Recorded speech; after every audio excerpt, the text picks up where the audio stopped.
तशरीफ फरमा।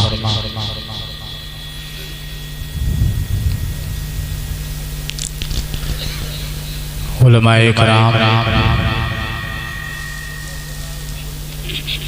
शोराए हुज़ाम, हुफ़ाज़े कराम, बिरादराने इस्लाम, पर्दे में रहकर सुनने वाली माएँ, बहनें, बेटियाँ, ख़वातीने इस्लाम,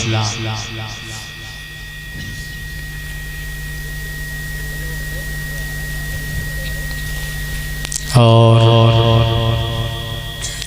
इस्लाम के छोटे छोटे नौनिहाल बच्चों, अस्सलामु अलैकुम व रहमतुल्लाहि ताला बरकातुहू।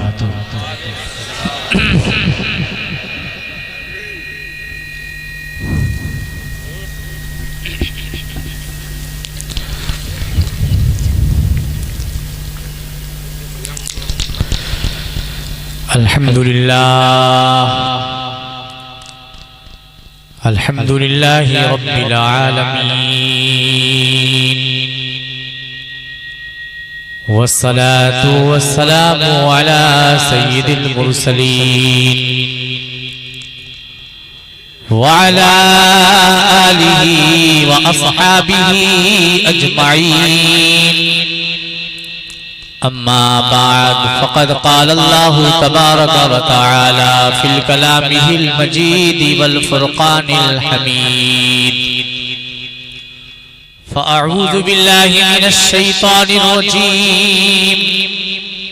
बिस्मिल्लाहिर रहमानिर रहीम। या अय्युहन नासु इन्ना खलक़नाकुम मिन ज़करिन व उन्सा व जअलनाकुम शुऊबन व क़बाइल लितअरफ़ू इन्न अक्रमकुम इंदल्लाहि अत्क़ाकुम। क़ाल अल्लाहु तबारक व तआला या अय्युहल्लज़ीना आमनुत्तक़ुल्लाह व कूनू मअस्सादिक़ीन। सदक़ल्लाहु मौलानल अज़ीम व सदक़ रसूलुहुन नबियुल अमीनुल मुबीनुल मुईनुल करीम। व नहनु अला ज़ालिका लमिनश शाहिदीन वश्शाकिरीन वल्हम्दुलिल्लाहि रब्बिल आलमीन।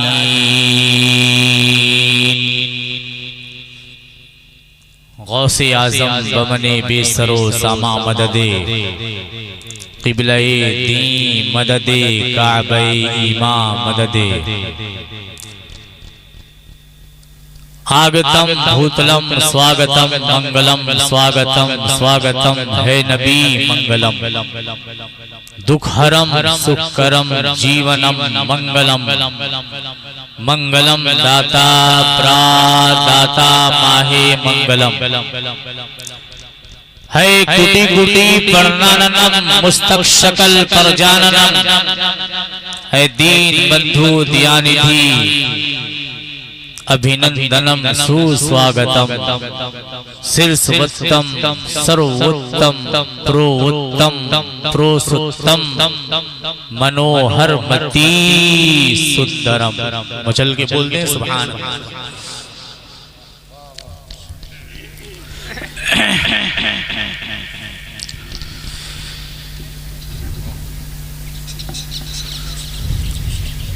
स्टेज पर बहुत बड़े बड़े विद्वान लोग विराजमान हैं और आप खुद भी पढ़े लिखे हैं।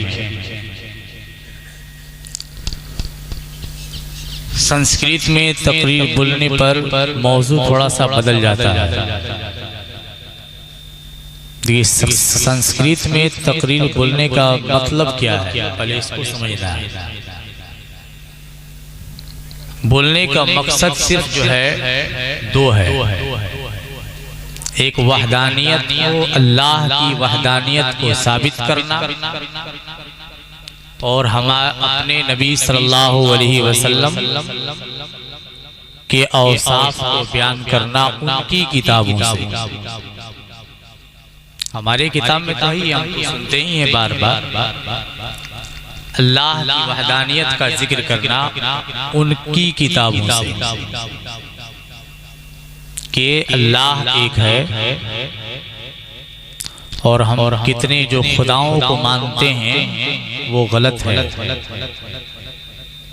एक है अल्लाह, एक ही अल्लाह को मानना चाहिए। और मैं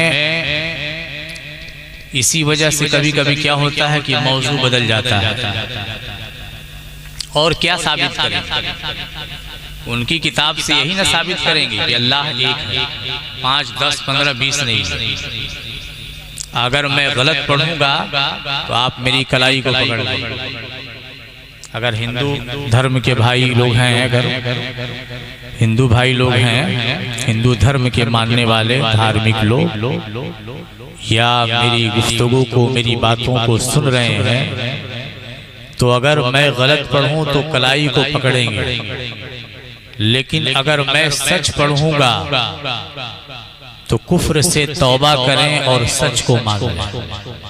मकसद यही ना है बताने का, वरना अगर न भी माने तो कोई बात नहीं। समझाने मुसलमान ही में कितने लोगों को समझाया जा रहा है, क्या सभी लोग मान रहे हैं? नहीं मान रहे हैं तो कोई बात नहीं, लेकिन हक को साबित करना है। मकसद क्या है? जो हक है उसको साबित करना है। उसी को साबित करने के लिए मैं आपके दयारे मोहब्बत में आया हूँ ताकि कुछ बातें आप तक, कुछ पैगाम, कुछ संदेशा आप तक पहुँचा कर जाऊँ और आप उसे सुने तो इस पैगाम को, इस संदेशे को आप दूसरों तक पहुँचाएं। यही दीन है और यही दीन की दावत है। ये दीन की दावत है। तुम कैसे कह सकते हो कि खुदा दो? हो ही नहीं सकता। मेरा कुरान नहीं बल्कि तुम्हारी भी किताब कह रही है। और डंके की चोट पर मैं बोल रहा हूँ। गलत पढ़ूंगा तो आप मुझे पकड़ सकते हैं कि आपने गलत कहा, लेकिन अगर मैंने गलत नहीं पढ़ा, सही बताया, तो आप उसे मानिए, कुफ्र से तौबा कीजिए और इस्लाम के आगोश में आ जाइए। एक खुदा को मान लीजिए, आपकी जिंदगी कामयाब हो जाएगी। बहुत अच्छी आवाजों को आपने सुना, बहुत अच्छे अच्छे अंदाज को भी आपने सुना, समाअत किया। मैं सभी लोगों का तो नाम नहीं जानता। अबरार साहब हैं, वो भी बहुत अच्छा कलाम सुना करके गए। हाफिज महफूज रजा साहब, इनकी भी माशाअल्लाह बहुत अच्छी आवाज़ है और ये लोग आगे तक जाएंगे अगर मेहनत करेंगे तो। और फिर सिराज हैदरी ने जलसे में 4 चांद लगाया। पहले भी बहुत से लोग पढ़ करके गए और नाज़िमे जलसा पहले भी किए, अब भी कर रहे हैं लोग। इनका काम ही है लोगों को जगाना। कारी अब्दुल वाजिद शमसी साहब जो झारखंड से आपके दयार में तशरीफ लाए हैं, बहुत ही अच्छी निज़ामत इनकी होती है और इनकी निज़ामत से ही ऐसा कभी कभी लगता है कि अब क्या तकरीर किया जाए। तकरीर भी हो गई, नात भी हो गई, सब कुछ हो गया, अब करने की कोई जरूरत ही नहीं। जलसा कामयाब हो गया आपका। तो बहरहाल अगर आप सुनना चाहते हैं तो एक बार मुस्कुरा के बोल दें सुभान अल्लाह। एक मर्तबा आका की बारगाह में जी लगाकर दुरूद पाक पढ़ें। अल्लाहुम्मा सल्ली अला सय्यदना नबीना मौलाना मुहम्मद मुबारक वसल्लम सल्लु अलैहि सलातु व सलाम अलैहि या रसूलुल्लाह सल्लल्लाहु अलैहि वसल्लम। ये सारे लोग जो है पहले स्टेज उलमाए कराम है, शोराए उज़ाम है, अपने अपने अंदाज में इन्होंने भी जो कुछ कहा है, पढ़ा है। अल्लाह तबारक व तआला, मैं सबका नाम नहीं जानता हूँ, सबके पढ़ने को कबूल फरमा ले, आपका सुनना कबूल फरमा ले।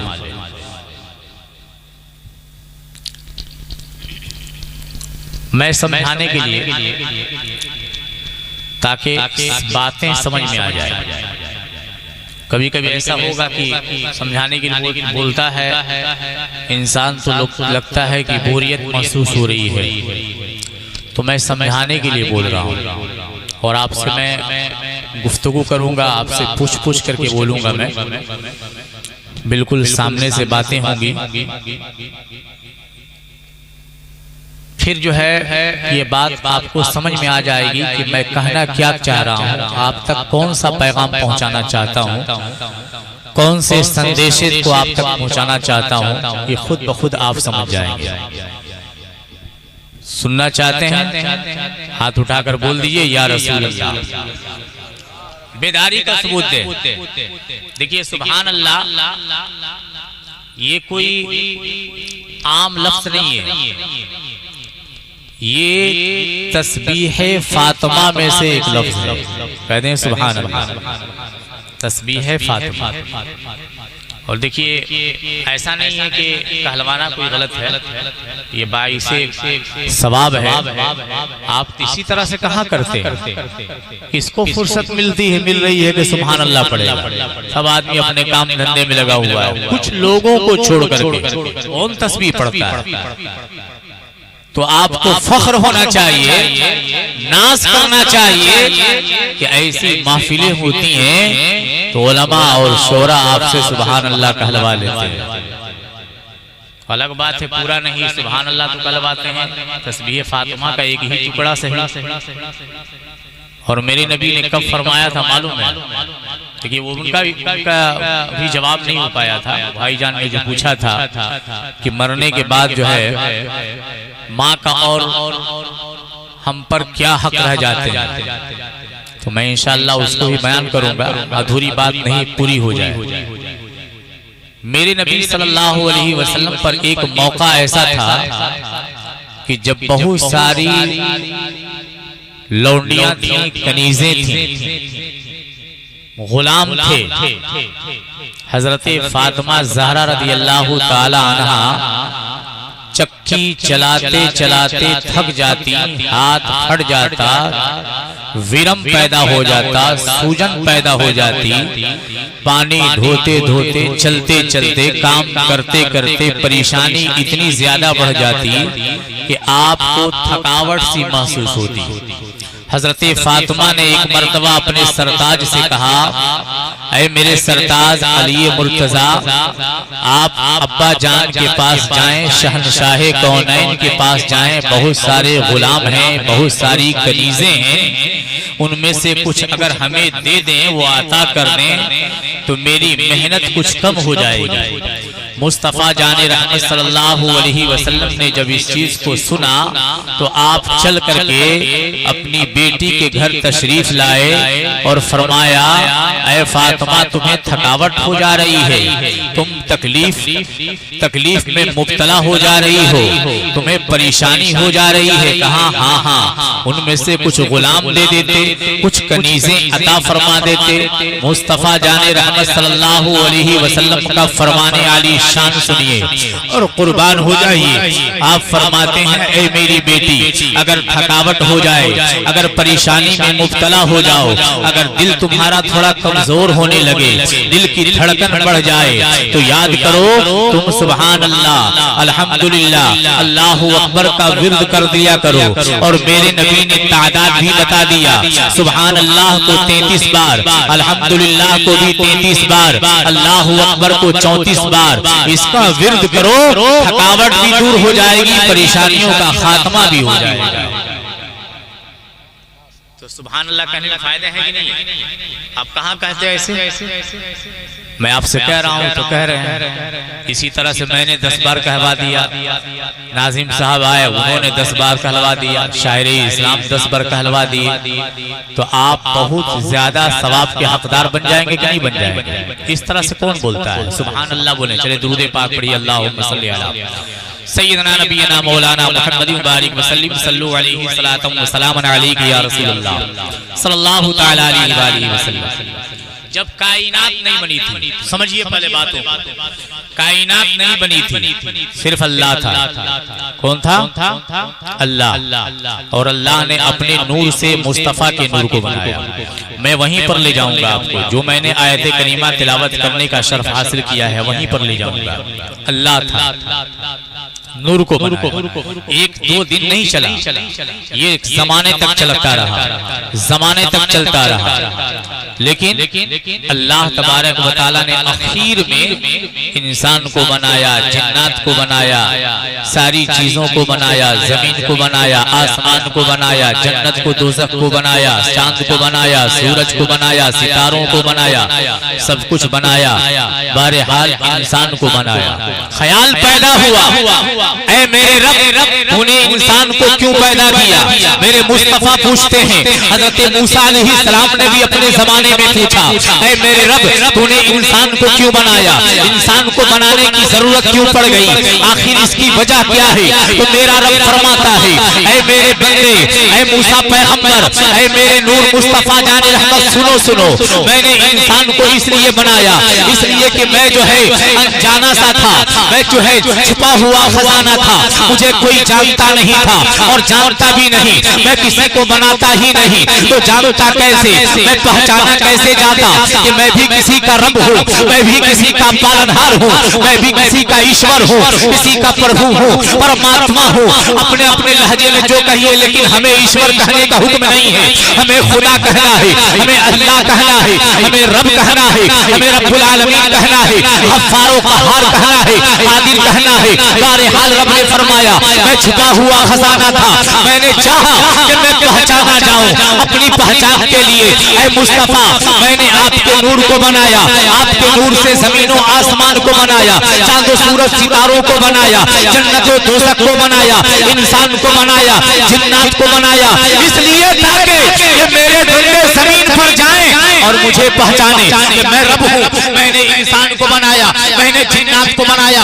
अब ख्याल पैदा हुआ, ऐ मेरे रब, तूने इंसान को तो बना दिया, जिन्नात को बना दिया, कहकशाओं को सजा दिया, तूने सितारों को बनाया, चांदो सूरज को रोशनी अता की, आसमान को बुलंदी अता की, जमीन को पस्ती बना दी। अब ये तो बता, इंसान को बनाया तो इंसान को बनाने का मकसद क्या हुआ? ये तू छुपा हुआ खजाना था, ये समझ में आया। लेकिन इंसान जो बने हैं, यानी कि मैं बना हूँ, मेरे बनने का मकसद क्या है? मेरे बनने का मकसद क्या है? मकसूद हयात क्या है? तब जो है अल्लाह ने फरमाया, तुम्हारे बनने का मकसद ये है कि तुम जमीन पर जाओ, फसाद मत मचाओ, जमीन पर जाओ, गालियां मत दो, जमीन पर जाओ, लड़ाई झगड़े मत करो, जमीन पर जाओ, चोरी चमारी मत करो, शराब नोशी मत करो। अब ख्याल पैदा हुआ, तसव्वुर आलम में मैंने खुदा से पूछा, ऐ मेरे खुदा, तो फिर मैं करूं क्या? तब कुरान ने जवाब दिया, वमा खलक़तुल जिन्न वल इंसा इल्ला लियअबुदून। ऐ इंसान और जिन्नात, मैंने तुम्हें इसलिए बनाया ताकि तुम मेरी बंदगी करो, यानी कि चोरी नहीं करोगे, मेरी बंदगी होगी, शराब नोशी नहीं करोगे, मेरी बंदगी होगी, झूठ नहीं बोलोगे, सच बोलोगे, मेरी बंदगी होगी, सजदा करोगे, मेरी बंदगी होगी, रुकू करोगे, मेरी बंदगी होगी, अखलाक से पेश आओगे, मेरी बंदगी होगी, लोगों से अच्छी तरह से बात करोगे, मेरी बंदगी होगी, माँ बाप के साथ अच्छा सुलूक करोगे, मेरी बंदगी होगी, भाई बहनों से अच्छा सुलूक करोगे, मेरी बंदगी होगी, अपनी बीवी के साथ जो है अच्छा सुलूक करोगे, मेरी बंदगी होगी, तुम चलोगे नजरें नीची करके चलोगे, उसने सुलूक करोगे, मेरी बंदगी होगी, गोया के तुम खाना खाओगे, तब भी मेरी बंदगी होगी। अब सवाल पैदा हुआ, क्या हम खाना खाएंगे तो खड़े होकर के खाएंगे तब बंदगी होगी? रब फरमाता है नहीं, खाना खाओगे, बैठकर खाओगे तब बंदगी होगी। ऐ मेरे रब कैसे होगी? तब मेरा रब फरमाता है, मैंने मुस्तफा को बना दिया और बनाने का मकसद यही हुआ कि मैंने किसी को अपनी तजल्ली नहीं दिखाई, अपनी रहनाई नहीं दिखाई, अपना जलवा नहीं दिखाया, उस मुस्तफा को बुला करके दिखा दिया। अगर रब को पहचानना है तो मुस्तफा से पहचान लो। तब जाके शायर ने कहा, एक देखने वालों ने देखा और जो है मैंने बिन देखे खुदा को मान लिया। मेरे मुहतरम बुजुर्गों, दोस्तों, कहने का मतलब ये है कि रब को जो है माना, हमने मुस्तफा के जरिए से माना है, हम रब के बंदे हैं और उस रब ने हमें बंदा बनाया, बंदगी करने के लिए बनाया। अब सवाल पैदा हुआ, ऐ रब दुनिया के अंदर तूने भांत भांत किस्म किस्म के तरह तरह के लोग पैदा किए, दुनिया के अंदर बहुत सारे ममालिक पैदा किए, बहुत सारा मुल्क बना दिया। तमोल देश इसी दुनिया के अंदर 208 ममालिक है, चीन भी यहीं पर है, बर्मा भी यहीं है, यहीं पर जो है श्रीलंका भी है, यहीं अफगानिस्तान भी है, यहीं पर जो है तिब्बत, यहीं पर जो है ऑस्ट्रेलिया भी है, यहीं अफ्रीका है, यहीं फिजी है, यहीं न्यूजीलैंड है, यहीं वेस्ट इंडीज है, यहीं जिम्बाब्वे है, यहीं केनिया है, यहीं जापान है, ईरानो इराक है, तरह तरह के लोग रहते हैं दुनिया के अंदर, भांत भांत किस्म के लोग हैं, गोरा काला सब लोग रहते हैं। कोई गोरा बनकर के जिंदगी गुजार रहा है, कोई काला बनकर के, कोई नाटा है, कोई लंबा है, कोई अमीर है, कोई गरीब है, भांत भांत अक़साम अक़साम के लोग रहते हैं। और तरह तरह के लोग जो है अपनी जुबान से कहते हैं मेरा खुदा ये है, मेरा खुदा वो है, मैं उसको खुदा मानता हूँ, मैं उसको खुदा मानता हूँ, मैं उसको खुदा मानता हूँ। ऐ मेरे रब, जब तूने अपनी बंदगी के लिए मुझे बनाया तो ये भी बता दे कि मैं किसकी पूजा करूं, किसकी परस्तिश करूं, किसकी इबादत करूं, किसके सामने सर झुकाऊं, किसका सजदा करूं। अरे दुनिया वालों ने तो खुदा बना लिया, किसी ने हुब्बुल को खुदा बनाया, किसी ने लाल को खुदा बनाया, किसी ने उज़्ज़ा को खुदा बनाया, किसी ने जो है चांद को खुदा बनाया, किसी ने सूरज को खुदा बना लिया, किसी ने दरख्तों को खुदा बना लिया, जोरावर कदावर पहाड़ देखे खुदा मान लिया। ऐ मेरे रब तू बता हम किसकी बंदगी करेंगे, हम किसकी बंदगी करेंगे। खुदा है कितने, चांद भी खुदा है, सूरज भी खुदा है, आसमान भी खुदा है, दरख्त भी खुदा है, जमीन भी खुदा है, पेड़ पौधे भी खुदा है। तब रब फरमाता है कि नहीं नहीं, खुदा तो तुम्हारा एक ही है और उसकी शान है अल्लाहु अहद। कह दें सुभान अल्लाह। उसकी शान है कुल हु अल्लाहु अहद, उसकी शान है अल्हम्दुलिल्लाहि रब्बिल आलमीन। हम उसी रब की इबादत करते हैं। अल्लाह एक है, उसकी शान क्या है, एक है, दो नहीं है। अगर जहाँ पर दो खुदा हो जाएंगे आपस में झगड़े होने लगेंगे, फिर इंसान जो है इंसान की जिंदगी बेकार हो जाएगी, तहस नहस हो जाएगी, ये दुनिया फना हो जाएगी, खत्म हो जाएगी। इसलिए कि इंसान जो है एक घर के अंदर अगर दो मालिक हो जाते हैं तो घर चलता नहीं है। अगर कायनात का दो मालिक हो जाए तो घर कैसे चल सकता है। अगर वो मालिक जो है 2 या 4 या 5 या 10 हो जाए तो दुनिया कैसे चल सकती है। पता ये चला कि खुदा एक है। अब मैंने कहा कुल हु अल्लाहु अहद तेरी शान है, लिल्लाहि मुल्कु समावाति वल अर्ज़ ये तेरी शान है, अल्हम्दुलिल्लाहि रब्बिल आलमीन ये तेरी शान है। ये तो कुरान कह रहा है, ये तो कुरान कह रहा है। मैं कुरान से जवाब दूंगा तो ईसाई कहेंगे मैं नहीं मानता कुरान को। अगर मैं कुरान से जवाब दूंगा सनातन धर्म के लोग कहेंगे मैं नहीं मानता कुरान को। मैं कैसे उनको जवाब दूंगा। मैं भारत की नगरी में रहता हूँ, अजमेर की नगरी में रहता हूँ, मैं अपने गरीब नवाज के नगर में रहता हूँ, मैं हिंदी वासी हूँ, हिंदी बोलना जानता हूँ, उर्दू बोलना जानता हूँ। मैं उर्दू में किस तरह से लोगों को समझाऊंगा, हिंदी में कैसे समझाऊंगा। लोग मेरे कुरान को नहीं मानेंगे, मेरे कुरान को नहीं मानेंगे। तब जवाब मिलता है अरे नादान, अगर कुरान से नहीं मानेंगे वो अपनी किताब से तो मानेंगे। हमने कहा कि ठीक है वो अपनी किताब से मानेंगे, अपनी किताब से मानेंगे। कौन सी किताब। मैंने जब पूछा तसव्वुर में तब ख्याल पैदा हुआ और उधर से बड़े बड़े विद्वानों ने जवाब दिया अरे तुम जानना चाहते हो कुरान ही के अंदर ये नहीं है। हमने कहा कहाँ है बताइए। तब कहा गया कि तू भागवत गीता को खोल, तू अगर खोलना चाहता है ऋग्वेद को खोल दे, अगर सामवेद को खोल दे, अथर्ववेद को खोल दे, यजुर्वेद को खोल दे, तू रामचरितमानस को खोल, हर जगह तुम्हें मिलेंगे। मैंने कहा कैसे। तो फिर मैंने सबसे पहले भागवत गीता को ढूंढा और खगालना शुरू किया, किताब की औरात को पलटना शुरू किया तो एक टुकड़ा मुझे मिल गया। एक टुकड़ा को जब मैंने पढ़ना शुरू किया और वो टुकड़ा क्या था, एकम ब्रह्मा द्वितीयम द्वितीय द्वितीय नीनानि नीनास्ति किंचन कर्ता पुरुष नरभू नरवीर। और यानी कि वो खुदा जो है एक ही है, वो खुदा एक ही है, उसके जैसा कोई नहीं है और न हो सकता है। वही खुदा है जो सत्य है और हमेशा सच ही बोलता है, एक ही है, दो नहीं है। उसके अलावा वो सबको डराता है, वो किसी से डरता नहीं है, वो सबको डराने वाला है। और कर्ता पुरुष वो कादिर मुतलक है, यानी हर चीज पर वो कादिर है। यही तो मेरा कुरान भी कह रहा है, अल्लाह अला कुल्ली शैइन कदीर, अल्लाह वो है, बेशक अल्लाह जो है हर चीज पर कादिर मुतलक है। इंसान जब इंसान मर जाएगा उसकी हड्डियां बिखर जाएंगी, राख बन जाएंगी, हड्डियों को भी अल्लाह जमा कर देगा, राख को भी अल्लाह जमा कर देगा, मिट्टियों को जमा कर देगा। और जमा ना भी करे तो क्या बिगड़ सकता है, वो तो सिर्फ कह देगा कौन, इंसान खड़ा हो जाएगा।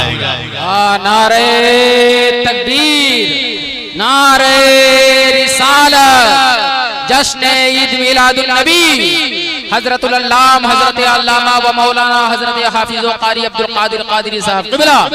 वाह वाह वाह, जिंदाबाद जिंदाबाद। दुरूद पाक पढ़िए, अल्लाहुम्मा सल्ली अला सय्यिदना नबीना मौलाना मुहम्मद मुबारक वसल्लम सल्लु अलैहि सलातम व सलामन अलैका या रसूल अल्लाह। मैं से फिर आपसे सवाल पूछता हूँ, बात फिर वही आएगी, वहीं पर जाकर के बात पहुंचेगी। ये बताइए इंसान में और हैवान में क्या फर्क? बोले इंसान में और हैवान में, जानवर में क्या फर्क है? क्या फर्क है? जानवर की जो तारीफ करेंगे वही तारीफ इंसान की भी होगी। तारीफ होगी कि नहीं? तीन तारीफ मैं करता हूँ जानवर की। तीन तारीफ। जानवर देखता है, ठीक है, अपने आप चल लेता है, अपने आप खा भी लेता है। इंसान की तारीफ करेंगे तो मैं कहूंगा कि मैं भी तो देख लेता हूं, अपने आप जब चाहा चल दिया, जब भूख लगी मैंने खा लिया। सवाल पैदा होगा कि जानवर के अंदर भी ये खुसूसियात है, ये खूबियां हैं, इंसान के अंदर भी है। तो जानवर और इंसान में फर्क क्या रहा? वो भी अपने से देखता है, वो भी अपने भाई बहनों से बातें करता है, दोस्तों से बातें करता है। अलग बात है उसकी जुबान को नहीं समझते, अल्लाह ने इतनी ताकत हमें सलाहियत नहीं अता फरमाई, लेकिन समझने वालों ने समझा है। कौन समझा है? मेरे नबी समझते हैं, गौसे आज़म ने भी समझा है, हुजूर ख्वाजा गरीब नवाज ने भी समझा है। मेरे नबी ने तो जानवरों से बातें भी की है और जानवरों ने भी मेरे नबी से भी बातें किया है। अल्लाह ने वो ताकत मुझे नहीं दी, लेकिन पैगंबर आज़म को दिया है, नबियों को दिया है, रसूलों को दिया है। बहरहाल वो भी बातें करते हैं, वो भी जब चाहे खा लेते हैं, जब चाहे सो जाते हैं, जब चाहे चल देते हैं। फर्क क्या रहा? तब जो है अक्ल ने जवाब दिया, अरे नादान, फर्क नहीं है। कहा कौन सा फर्क है? यही काम तो जानवर भी करता है, मैं भी करता हूँ, वो भी जानवर, मैं भी जानवर। मैं इंसान कहला रहा हूँ अलग बात है, लेकिन मैं भी जानवर हूँ। तब अक्ल ने जवाब दिया कि नहीं नहीं, जानवर और इंसान में फर्क है। मैंने कहा कौन फर्क है? तुम ही बता दो। कहा कि फर्क नहीं समझते हो। अरे जानवर जब खाता है हलाल और हराम की फिक्र नहीं करता है, वो जब चाहा जैसा चाहा खा लिया। इंसान खाने से पहले सोचता है ये मेरे लिए जायज है या नहीं है, ये हलाल है या हराम है, ये ताजा है या बासी है। ये जानवर नहीं समझता, इंसान अपनी अक्ल की बुनियाद पर समझता है। इसलिए कि अल्लाह ने जो है उसको नाक अता फरमा दी है, उसे जायका दिया है, जुबान दिया है। जुबान के जरिए से इंसान खाने को जो है चखता है तो समझ लेता है ये खाना मेरे लिए सही नहीं है, या खुशबू और बदबू के जरिए से पहचान लेता है ये मेरे लिए सही नहीं है। फर्क समझ में आ गया। जानवर हलाल और हराम की परवाह नहीं करते, इंसान फर्क करता है। जानवर चलते हैं, जहाँ जहाँ पेशाब कर लिया, जहाँ जहाँ पाखाना कर लिया, इंसान नहीं करता। इसलिए कि इंसान के पास लाज भी है, इंसान के पास शर्मो हया भी है। इंसान हर जगह नहीं, छुप करके रफा हाजत करता है। वो खड़े होकर के जानवरों की तरह नहीं, पैर उठा करके जानवरों की तरह नहीं। इसलिए कि जो खड़े खड़े पेशाब कर ले वो इंसान है ही नहीं, वही तो जानवर है। और जो बैठ करके कर ले उसे इंसान कहा जाता है, उसी को इंसानियत कही जाती है। जो खड़ा खड़ा खाना खा ले, घूम घूम करके खा ले, 10 डिनर को सजा ले, वो इंसान नहीं है, वो जानवर है। जो दस्तरखान न बिछाए, जैसे तैसे खा ले, वही जानवर है। और जो दस्तरखान बिछा ले, बिछाने से पहले अपना हाथ खोले, कुल्ली कर ले और दस्तरखान बिछा करके छोटा छोटा लुकमा चबा चबा करके खाए, वो जानवर नहीं है, वही इंसान है। तब फरमाया कि जानवर के और खाने में और इंसान के खाने में क्या फर्क है? कि जब जानवर खाता है तो उससे कुछ नहीं मिलता, और इंसान जब खाता है तो वो दैन महर की अदायगी करता है। मचल के बोल दे सुभान अल्लाह। क्या करता है? दैन महर की अदायगी करता है, और वो दैन महर दुनियावी औरतों का नहीं, जन्नत की हूरों का दैन महर अदा करता है। मचल के बोल दे सुभान अल्लाह। मेरे सरकार ने फरमाया, ऐ सहाबा, तुम जिस तरह से दुनिया के अंदर औरतों का दैन महर अदा करते हो, अगर जन्नत के अंदर हूरें तुम्हें मिल जाएं तो उनका दैन महर कैसे अदा करो? सहाबा ने जब फरमाया, ऐ मुस्तफा जाने रहमत सल्लल्लाहु अलैहि वसल्लम, मेरे माँ बाप आप पर कुर्बान हो जाएं, हम दुनिया में उनका कैसे अदा करेंगे, यहाँ दैन महर कैसे देंगे? अरे जन्नत में खुदा की जन्नत होगी, हमारे पास माल तो होगा नहीं, मता तो होंगे नहीं, अशरफियां तो होंगे नहीं, हमारे पास हीरे जवाहरात होंगे नहीं, हम कहां से अदा करेंगे? तब मुस्तफा ने फरमाया, तुम्हें जन्नत में नहीं अदा करना, तुम्हें आसमान पर नहीं अदा करना है, हश्र में नहीं अदा करना है। ऐ मुस्तफा कहां अदा करना है? तब जो है मुस्तफा जाने रहमत सल्लल्लाहु अलैहि वसल्लम फरमाते हैं कि जमीन ही पर अदा करता है। मचल के बोले सुभान अल्लाह। जमीन पर कैसे? मेरे नबी ने फरमाया कि दस्तरखान बिछा कर खाओ, जानवरों की तरह मत खाओ, दस्तरखान बिछा करके खाओ, और दस्तरखान पर जो दाने गिर जाए उसे चुन करके खा लिया करो। उससे दुनिया की औरतों का दैन महर नहीं, बल्कि जन्नत की हूरों का दैन महर अदा हो जाएगा। कह दें सुभान अल्लाह। पता चल गया कि इंसान और जानवर में क्या फर्क है। समझ में आया कि नहीं है? अगर उस तरह से हम जिंदगी गुजारेंगे तो हम जानवर हैं। बहरहाल मैं कह रहा था, इंसान को अल्लाह ने बंदगी के लिए बनाया। अब बंदों ने सवाल किया, दुनिया के अंदर जो है लगभग 208 ममालिक हैं, 208 मुल्क हैं, 208 देश हैं, भात भात के लोग हैं, किस्म किस्म के लोग हैं, बोल रहे हैं वही किस्म किस्म के लोग हैं, भात भात के लोग हैं, हर तरह के लोग हैं, और हर तरह के लोग जो है अपने अपने तौर पर खुदा बना लिए हैं। हम किस खुदा को माने? कुरान ने तो कह दिया कुल हु अल्लाहु अहद, कुरान ने कह दिया अल्हम्दुलिल्लाहि रब्बिल आलमीन। हम उनकी किताबों से कैसे साबित करेंगे? ये तो साबित हो गया, उनकी किताबों से भी साबित हो गया, इंजील और बाइबल से भी साबित हो गया, कुरान से भी साबित हो गया, और जो है जो 10-20 खुदाओं को मानने वाले हैं उनकी किताबों से भी साबित हो गया। एक किताब नहीं बल्कि कई किताबें कह रही हैं कि खुदा है, लेकिन एक ही है। खुदा तो है और भी उनकी किताब है, और उनकी किताब का एक जो है पाठ है, मैं जिसको दोहरा रहा हूँ, पढ़ रहा हूँ। पढ़ने वाला जो है जब मंत्र पढ़ता है तो क्या कहता है? जब पूजा करता है, प्रस्तिश करता है, तो अपनी प्रभु की बारगाह में क्या कहता है? नाथ शकल संपदा तुम्हारी, मैं सेवक समत सुतनारी। वो पूजा करने वाला, प्रस्तिश करने वाला प्रभु की बारगाह में कहता है कि हम तो तेरी इबादत करते हैं, तेरी ही पूजा करते हैं, तेरी ही प्रार्थना करते हैं, तेरी ही प्रस्तिश करते हैं, और मैं ही नहीं बल्कि हम भी तेरे बंदे हैं, और मैं सुत नारी, और हमारे घर की जो औरतें हैं ये भी तेरी बंदी हैं। तू ही हमारा ईश्वर है, प्रभु है, परमात्मा है, तू ही मेरा खुदा है। समझ में आया कि खुदा एक है, ब्रह्मा एक है, यकीनन वो उसके जैसा कोई नहीं है, कोई हो भी नहीं सकता है, और वही यकीनन जो है किंचन भी है, यानी कि उसके जैसा हो भी नहीं सकता। वो सबसे बड़ा है, वो कादिर मुतलक है, वो कर्ता पुरुष है, वो जो चाहता है करता है।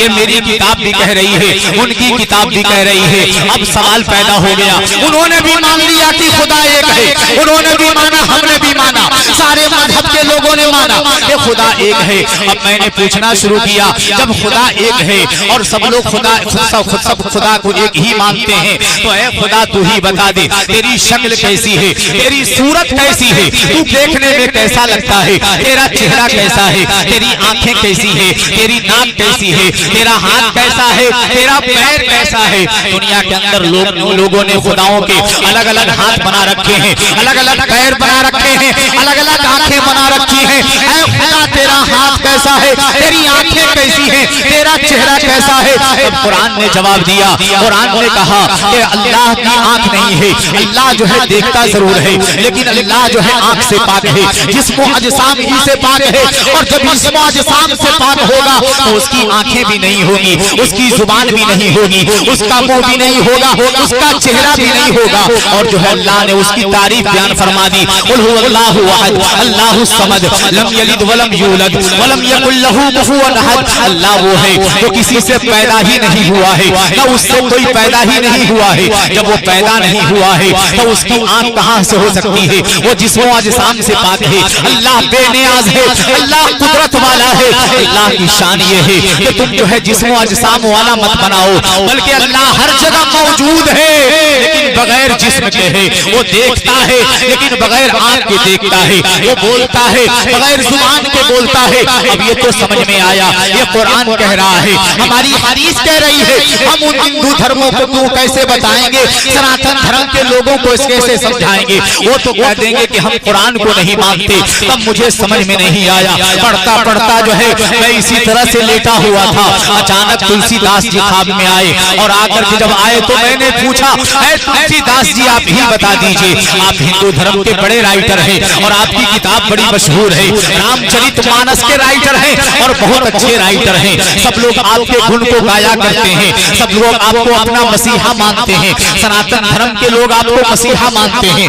आपकी किताब क्या कहती है, आप क्या कहते हैं, फरमा दीजिए। तब तुलसीदास जी फरमाते हैं, नादान अगर जानना चाहते हो तो जान लो, मेरी किताब है और उसका राइटर मैं ही हूँ। और कौन सी किताब है?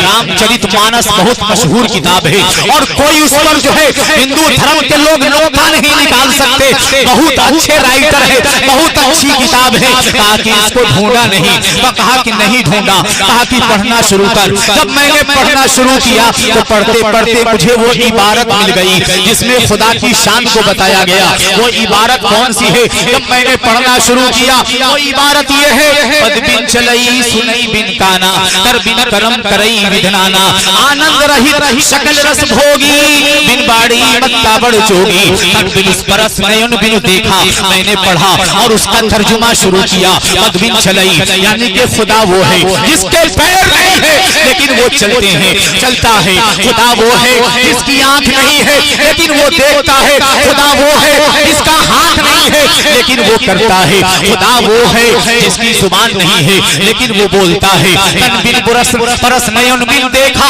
जिसका बदन नहीं है, बदन का कोई हिस्सा नहीं है, जिसकी आंखें नहीं है। तब समझ में आ गया, अरे कुरान तो सही कह रहा था। अल्लाह जिस्मों अजसाम से पाक है, अल्लाह जो है आंख से पाक है। जब जिस्म ही नहीं है तो जिस्म के आका कहां से होंगे? और यही उनकी किताब रामचरितमानस भी कह रही है। अगर मैं गलत बोल रहा हूं तो मेरे गट्टे को पकड़ लिया जाए, हिंदू धर्म के लोग मेरी कलाई को पकड़ ले। अगर मैं सही बोल रहा हूं तो मैं भी खुदा को एक मान चुका हूं, तुम भी खुदा को एक मान लो।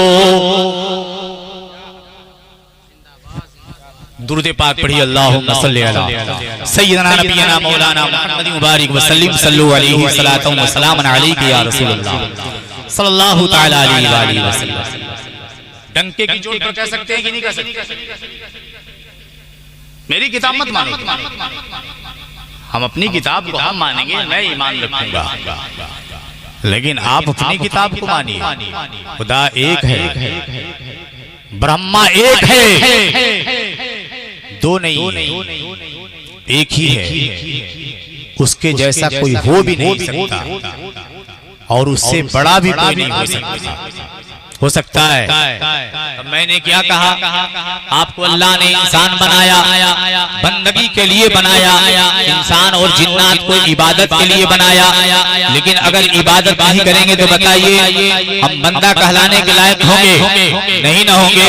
बंदा का काम क्या है, इंसान का क्या काम है? इंसान जो है इंसान झगड़ा नहीं करता। कुत्ते आपस में मिलते हैं, एक मोहल्ले का कुत्ता दूसरे मोहल्ले को मिल जाए तो भौंकना शुरू कर देता है। इंसान भी अगर शुरू कर दे तो बताइए जानवर और इंसान में फर्क क्या रहा? कुत्ता खाता है तो नहीं देखता है हलाल है या हराम है, कुत्ता सच और झूठ को नहीं देखता है। लेकिन जो है हमारा धर्म भी कह रहा है, हमारा मजहब भी कह रहा है कि तुम सच्चे हो और सच्चा बनकर के जिंदगी भी गुजारो और सच्चों के साथ रह जाओ। इसलिए कि सच्चा बनकर के जिंदगी गुजारोगे और सच्चों के दामन से वाबिस्ता हो जाओगे तो तुम्हारी दुनिया भी कामयाब होगी, तुम्हारी आखिरत भी कामयाब हो जाएगी। अब उनकी किताब का एक और मंत्र पेश करता हूँ जो बहुत सारी जगहों पर आप देखेंगे लिखा हुआ दिखाई देगा। उनकी किताब क्या कह रही है, उस इबारत को सुन ले, आप मंत्र को सुन ले।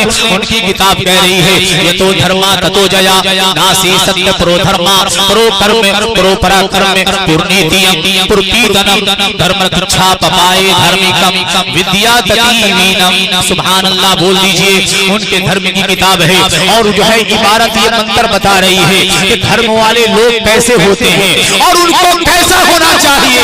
मैंने जब उस किताब को पढ़ना शुरू किया, इस मंत्र को पढ़ना शुरू किया और उसके तर्जुमों पर, उसके माने पर मैंने गौर किया, तफसीर पर गौर किया, तो क्या लिखा है, ये तो धर्मा ततो जया, जहाँ पर धर्म है वहीं जीत है, जहाँ पर मजहब है वहीं जीत है, जहाँ धर्म है वहीं विजय है। और धार्मिक लोग होते कैसे हैं, नासी सत्य परो धर्मा, यानी कि वो लोग हमेशा सच बोलते हैं और जो सच से फिसला झूठ की तरफ गया उसने अपने धर्म को भी नासा, अपने आप को भी नाश दिया, अपने आप को भी नुकसान में ढाला। धार्मिक वो लोग होते हैं जो धर्म के कहे हुए बातों, कही हुई बातों पर अमल करते हैं। और हमारा धर्म क्या कह रहा है, हमारा धर्म कह रहा है तुम दुनिया में जुल्म मत करो, तुम दुनिया में इंसाफ काम करो, तुम रहम करने वाले बन जाओ, तुम झूठ मत बोलो, सच बोलने वाले बन जाओ, किसी को तुम सताओ मत बल्कि उस पर रहम किया करो, तुम गाली मत दिया करो, शराबनोशी मत किया करो, सूदखोरी मत किया करो, तुम किसी को बिला वजह किसी को मारो पीटो नहीं, किसी पर नाजेबा हरकत मत करो, किसी पर ज्यादती मत करो, किसी को सताओ मत। ये मेरी किताब ही नहीं उनकी किताब भी कह रही है, अगर तुमने इस तरह से जिंदगी गुजारा, झूठ का सहारा छोड़ दिया, सच से काम लिया है, जुल्म का सहारा छोड़ा है, इंसाफ से काम लिया है, तुमने सताने को छोड़ दिया है, रहम से काम लिया है, अखलाक से पेश आए हो, तुमने इंसानियत की जिंदगी गुजारना सीख लिया है, इंसानों के साथ अच्छा सलूक करना शुरू कर दिया है, हर जानदारों से अच्छा सलूक करना शुरू कर दिया है। तब जो है उनकी किताब कह रही है यही लोग धार्मिक है और इन्हीं लोगों की वजह से धर्म भी बचा हुआ, इन्हीं लोगों से धर्म बचा हुआ। हालांकि धर्म बर्बाद नहीं होता, चले कोई नहीं चले, धर्म धर्म है, मजहब मजहब है। अगर मजहबी इस्लाम का मानने वाला मुसलमान अगर शराब पीने लगे तो क्या कहेंगे, इस्लाम गंदा है, हमारा मजहब गंदा है। नहीं, मजहब गंदा नहीं है, मजहब पर चलने वाला वो इंसान गंदा है। तो धर्म गंदा नहीं है, मजहब गंदा नहीं है। उनके धर्म की बातें जो है वो भी अच्छाई ही सिखाती हैं, लेकिन वो अगर न चले, आप न चले, हमारा काम है कहना, अगर नहीं चलते हैं तो ये आपकी गलती है। लेकिन जो इंसान चलता है वही मजहबी कहलाता है, वही धार्मिक कहलाता है। और वही जब धार्मिक जो है जिंदगी गुजारता है, मजहब पर अपनी जिंदगी को गुजारता है, तो वही रब को पा लेता है। और जब रब को पा लेता है, इसलिए मेरे रब ने फरमाया अगर तुम मुझे पाना चाहो तो पाने का तरीका मेरे रब ने बता दिया। मुझसे कुर्बत चाहते हो, मेरे महबूब से कुर्बत चाहते हो, मेरे बंदो अगर मुझसे कुर्बत चाहते हो तो सजदा करने वाले बन जाओ। तुम सजदा करोगे अल्लाह से नजदीकी हो जाएगी, और तुम दुरूद पढ़ोगे तो मेरे मुस्तफा से नजदीकी हो जाएगी। दुरूद पाक पढ़िए, अल्लाहुम्मा सल्ली अला सय्यदना नबीना मौलाना मुहम्मद मुबारक वसल्लम सल्लल्लाहु अलैहि वसल्लम व सलामन अलैका या रसूल अल्लाह सल्लल्लाहु तआला अलैहि वसल्लम। अब ये बताइए खुदा एक है कि नहीं? तुलसीदास जी ने हमारे नबी की भी तारीफ बयान की, लोग उसको बताते नहीं है, छुपाते हैं। और किताबों के अंदर भी हमारे नबी का जिक्र किया गया, अलग अलग नामों से जिक्र किया गया, अलग अलग नामों से जिक्र किया गया है। कौन कौन नामों से जिक्र किया गया है?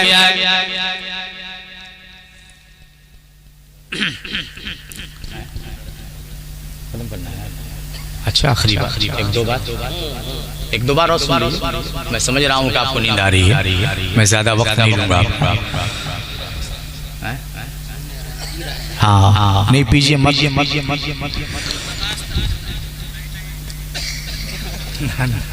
ना सब लोग बेचैन है, परेशान है। दुरूद पाक पढ़िए, अल्लाहुम्मा सल्ली अला सय्यिदना नबीना मौलाना मुहम्मद मुबारक वसल्लम सल्लल्लाहु अलैहि सलातु व सलाम अलैहि या रसूलल्लाह सल्लल्लाहु तआला अलैहि वसल्लम। मेरे नबी की बात है, किसकी बात है? मेरे नबी की। मैंने क्या कहा कि तुलसीदास ही नहीं, बड़े बड़े विद्वानों ने जिस तरह से हमारे यहाँ 4 मशहूर किताबें हैं कि नहीं? किताबें तो बहुत सारी हैं, लेकिन 4 का नाम बताया गया ना, तौरेत, ज़बूर, इंजील, कुरान। इन चारों पर ईमान भी लाना है। अगर सिर्फ आप कुरान पर ईमान लाएंगे और तौरेत को कह देंगे कि आसमानी किताब नहीं है, तो आप ईमान वाले नहीं है। आपको मानना है चारों किताबों को, चलना है सिर्फ कुरान पर। चारों किताबों को हक मानना है कि अल्लाह की किताब है, आसमान से नाजिल हुई है। तौरेत, ज़बूर, इंजील, कुरान। तौरेत हजरत मूसा अलैहिस्सलाम पर, ज़बूर हजरत दाऊद अलैहिस्सलाम पर, इंजील हजरत ईसा अलैहिस्सलाम पर, कुरान मजीद हमारे नबी हजरत मोहम्मद सल्लल्लाहु अलैहि वसल्लम मानना है। सब पर ईमान रखना है, चलना है कुरान पर। उनके यहाँ भी 4 मशहूर किताबें, ऋग्वेद है, अथर्ववेद है, यजुर्वेद है, सामवेद है। इन 4 के अलावा और भी किताबें, लेकिन ये 4 मशहूर किताबें। अलग बात है, इस पर ईमान रखना है। कोई ये नहीं कि आसमान से किताबें नाजिल हुई हैं। वो आसमानी किताबें कौन कौन? तौरेत, ज़बूर, इंजील, कुरान। इसके मुताल्लिक नहीं कह सकते, लेकिन उनके यहाँ ये मशहूर किताब है। 4 के अलावा भी और किताबें हैं। भागवत गीता है, रामायण है, वाल्मीकि रामायण है, उसके अलावा 18 पुराण है। कुरान के भी लिखने वाले बहुत सारे राइटर हैं। बहरहाल उसमें से मैं कुछ को बताता हूँ। सामवेद एक मशहूर किताब है, और सामवेद की एक मंत्र को मैं आपके सामने पढ़ता हूँ। अगर मैं गलत पढ़ूं तो मेरी कलाई को पकड़ लिया जाए कि मैं गलत पढ़ रहा हूँ। अगर